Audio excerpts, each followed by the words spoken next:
At 7 this morning, we were called by a passing motorist who had spotted a deceased male in a grass field on number 3 road near the Trans-Canada Highway. Right now, I can tell you officers from the Major Crime Unit, along with Integrated Homicide Investigative Team members, along with our Forensic Identification Services officers, are on scene. They're currently processing the area, looking for any clues that may assist us in understanding what happened. Is it suspicious at the time?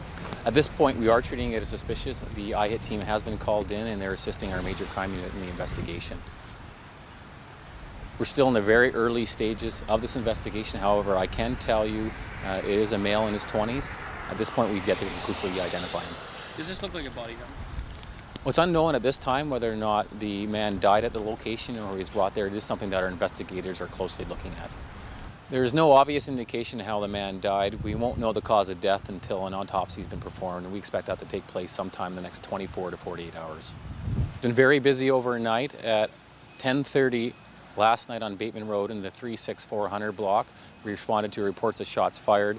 When our officers arrived, they found a vehicle on the south side facing west with the deceased male in the driver's seat.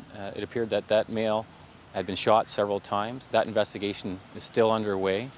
We've yet to conclusively identify the man in this case. However, it does appear that this was a targeted shooting. In a separate incident just before 1 a.m. this morning at a home on Riverside Road in the 6000 block, we reported to a shots fired. We believe that's a drive-by shooting. At least one bullet penetrated the home through the front window. Fortunately, no one in the house was injured. However, that investigation is ongoing. We've yet to determine a motive in that case as well. It's not believed that the shooting on Riverside Road is in any way connected to the other deaths. What about the other two? Are they connected? Still too early to say. It is something that our investigators is looking closely at. We hope to have more information later in the day.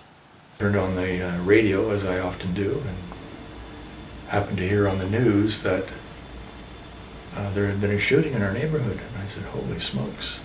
And I realized that what I must have heard was the sound of a gun. It was 3 or 4, perhaps a couple more, tapping sounds.